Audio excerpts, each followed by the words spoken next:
Hey, thanks for joining in to episode 3 of this season of Extreme Reloading. And what we're focusing on this season is nodes, necks, and sills.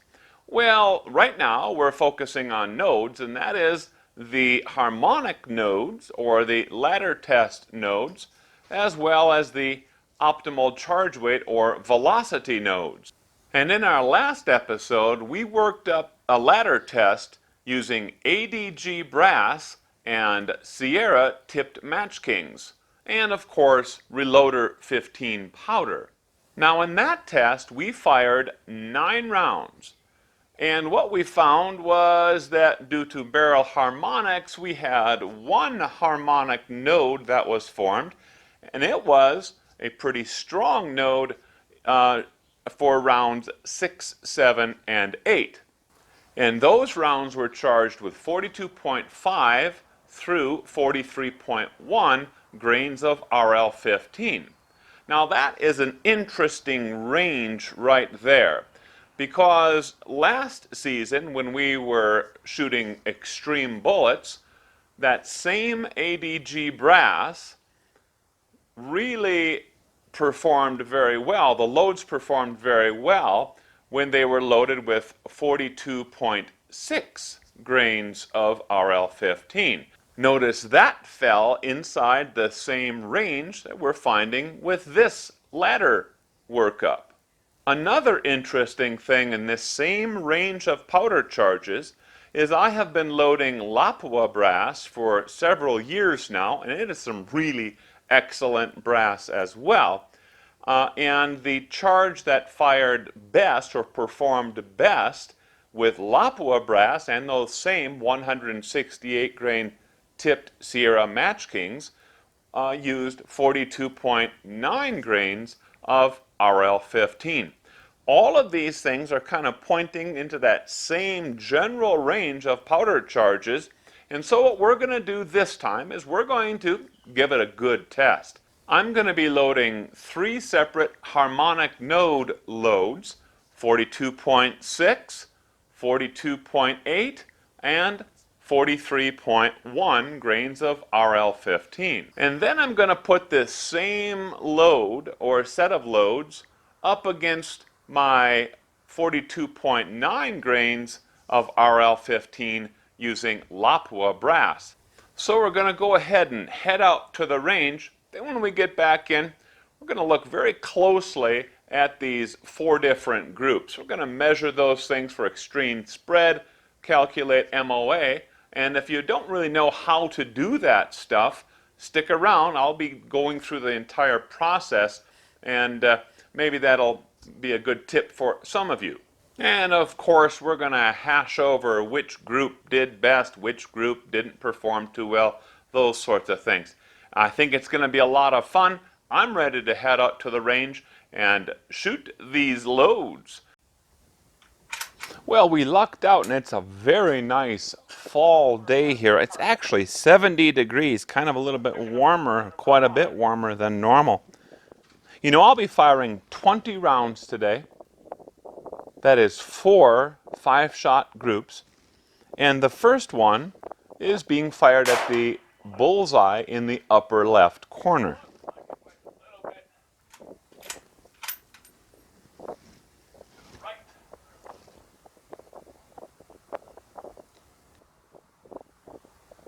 These rounds are using ADG brass, and they all represent, or the first 3 represent harmonic nodes. This 5-shot group is using 42.6 grains of RL-15.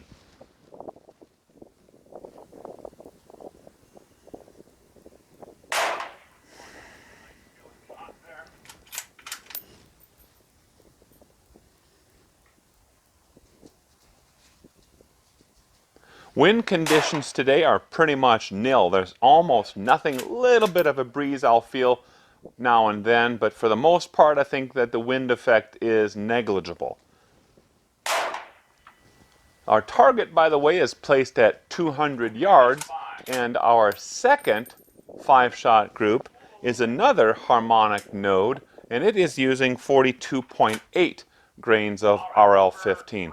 And these are all firing 168 grain Sierra tipped Match King bullets.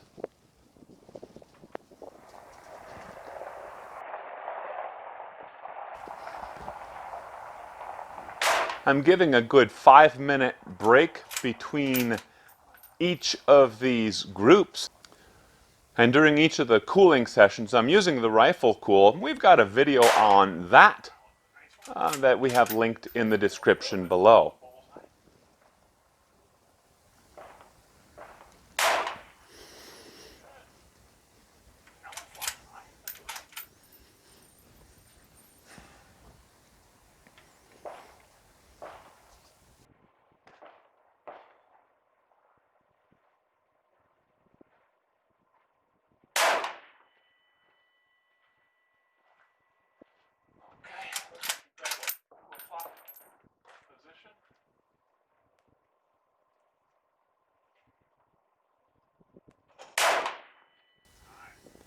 Now, group 3 is being fired at the lower left bullseye, and it is using 43.1 grains of RL-15.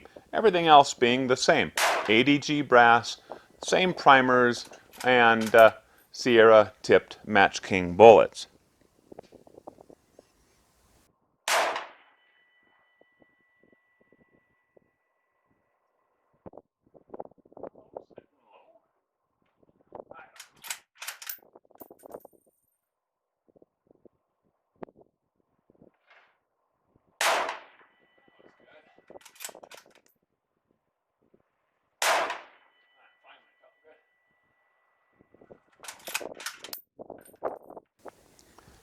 Group 4 is being fired at the lower right corner, and it is a little bit different. It's kind of my control group here.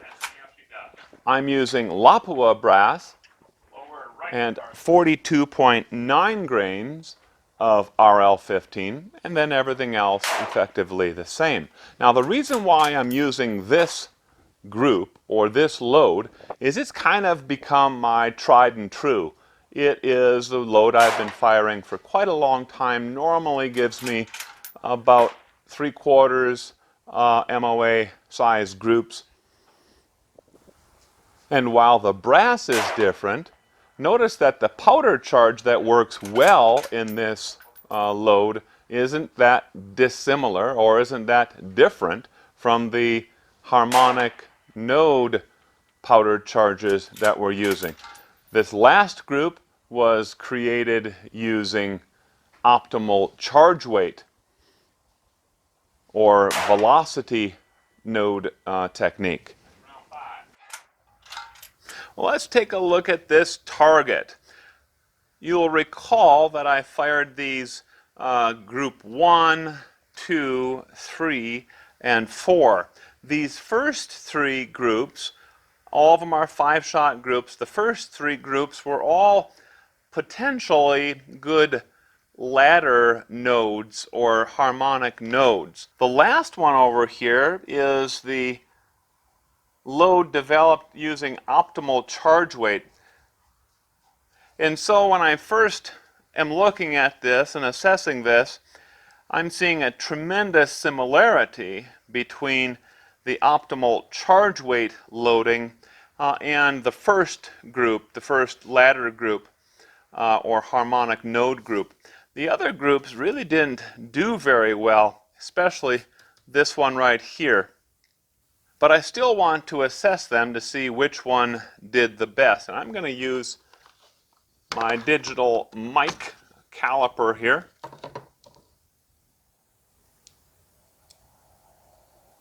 Zero that out. And I'm going to be measuring extreme spread.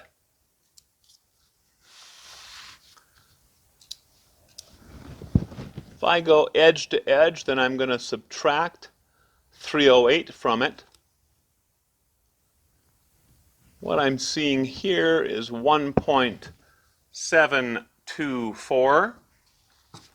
So let me go ahead and get a little sheet post-it note here. Number 1 is 1.724. Well, it says 5. We'll go ahead and put that in. Remember, this is a 200-yard shot off of the bench, as you saw. This one here, the extreme spread is going to be between these two rounds. These four actually did very nicely, but the other two did not. But that's what we're shooting a 5-shot group for. This is a 2.3225, so let's go ahead and put this here. Number 2 is 2.3225 of an inch. Group 3, pretty large. I'm always looking for sub-MOA. 3.4575.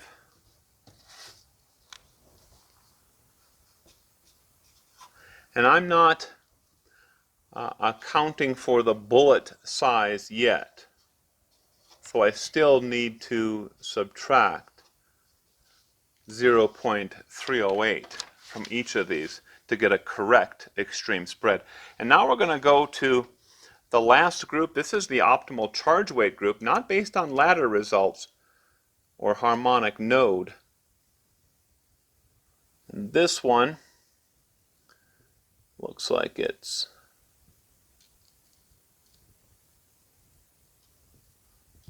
1.807, a little bit larger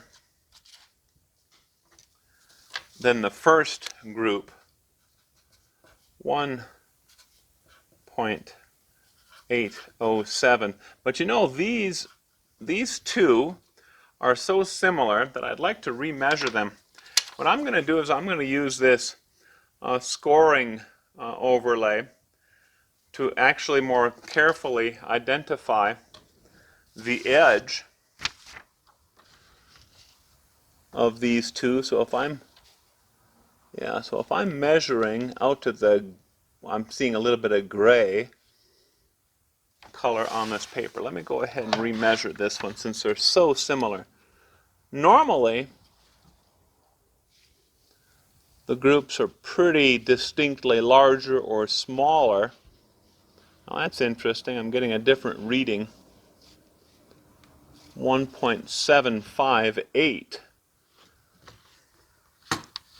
compared to my first initial read. I'm going to go ahead and put that in here, 1.758. Let me use the same tool here. Our extreme spread, yeah, again on the edge of that gray. Okay, that's going to be there. Okay, I see where that is. Try that again.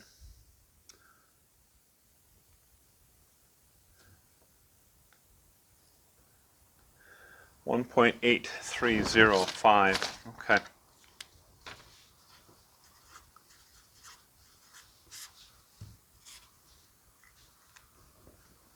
So the first group that was fired, which is a result of the harmonic node, the first harmonic node, is slightly smaller than the last group that was fired, which was based on optimal charge weight.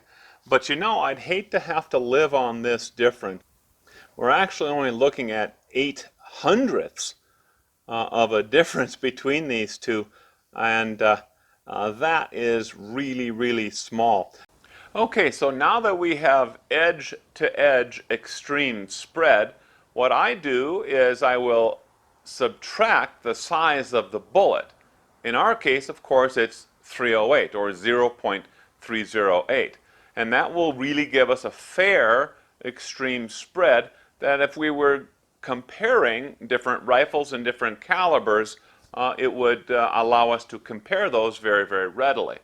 An alternative approach is where you would measure from the outside edge of one of those rounds to the inside edge of the other, and that's probably a very good approach as well. I just have been using this approach for quite some time, and you kind of get stuck in your ways.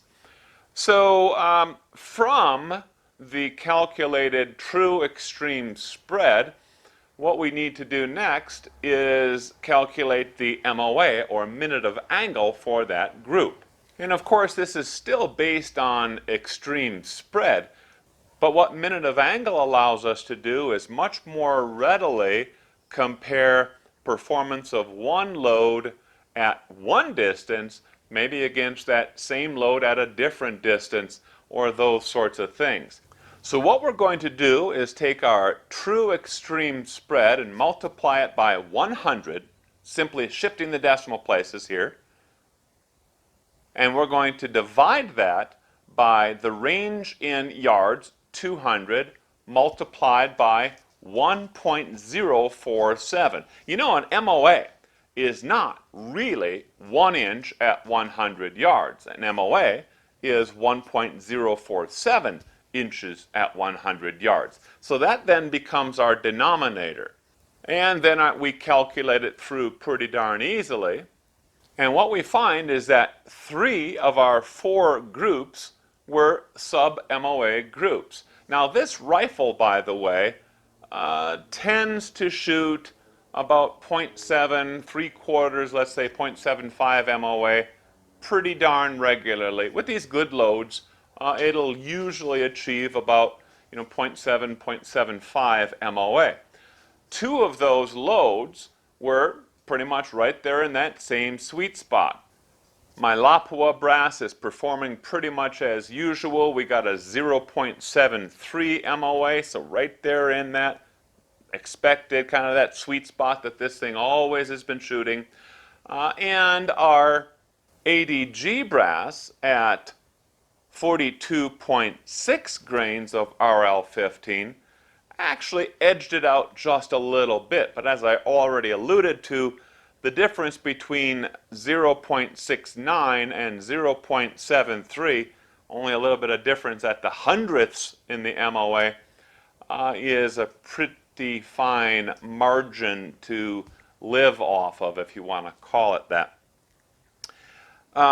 And the interesting thing, of course, though, is I've got a lot of rounds fired with that Lapua brass and 42.9 and so on and so forth, and it always comes in so consistently.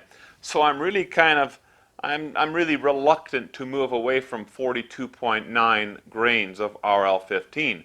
But I'm going to certainly keep my eye on 42.6 grains in that ADG brass, and I'll be doing some more testing in the future. The other 2 loads, just not too interesting. Yeah, that one was still sub-MOA, but it's worse than what I normally achieve with this rifle. And 1.5 MOA when everything else was pretty much the same. I didn't feel like I pulled any rounds or anything like that. That one, the rifle just didn't like it as well as the others. So this is pretty much the harmonic node ladder test process. And with not firing too many rounds, 9 rounds to work it up, another really 15 rounds just focusing on harmonic node ladder test type of results, and we've got a pretty consistent load set up and developed for this Ruger precision rifle. But my results kind of brought me back full circle. It certainly showed me that this rifle has a certain preference, if you want to call it that, and that's probably really due to the harmonics of this particular barrel. Now, I'm not quite done with harmonic node testing yet. I'm going to do it all over again, but this time I'm going to be loading for the 5.56 or 223 in the IWI Tavor, and this is actually a entirely new load workup. And I'll be using Ramshot tack powder for this test. Very similar to what we've done with the 308, and we'll begin with shooting a ladder test then refining that and shooting a few groups to see if we can develop a nice, precise load. So you're not going to want to miss that episode of Extreme Reloading. Thanks for watching.